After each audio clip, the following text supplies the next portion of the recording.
જિલ્લામાં ફરી એકવાર કરાઈ છે માવઠાની આગાહી। ઉત્તર ગુજરાતમાં પડી શકે છે કમોસમી વરસાદ, ત્યારે હવામાન વિભાગે ફરી માવઠાની આગાહી કરી છે। તો બનાસકાંઠા, સાબરકાંઠા, અરવલ્લીમાં પડી શકે છે હળવો વરસાદ। હાલ વેસ્ટર્ન ડિસ્ટર્બન્સ સર્જાતા તાપમાન ઉચકાયું છે। મોટાભાગના જિલ્લામાં 2 ડિગ્રી સુધી તાપમાન વધ્યું છે। તો ફરી એકવાર જે માવઠું પડવાની આગાહી કરવામાં આવી છે। ઉલ્લેખનીય છે કે ખેડૂતોને સતત માવઠાનો માર પડી રહ્યો છે। વર્ષ દરમિયાન કોઈ પણ સિઝન હોય, ઉનાળો હોય, ચોમાસું હોય, કોઈ પણ વખતે માવઠાની જે આગાહી થતાં જ ખેડૂતોને મુશ્કેલી વેઠવાનો વારો આવતો હોય છે। તો હાલ વેસ્ટર્ન ડિસ્ટર્બન્સ સર્જાતા તાપમાન ઉચકાયું છે અને શિયાળામાં પણ હવે વરસાદી માહોલ સર્જાયો છે।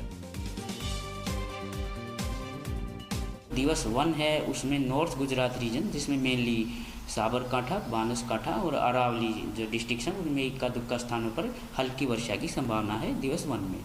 उसके अलावा जो बाकी का रीजन है, गुजरात स्टेट है, वो शुष्क रहने की संभावना है अगले 7 दिन तक। और जो मिनिमम टेम्परेचर्स की बात करें तो स्थिति यथावत रहने की उम्मीद है। 1 से 2 डिग्री का बदलाव कोई है, खास बदलाव नहीं आएगा।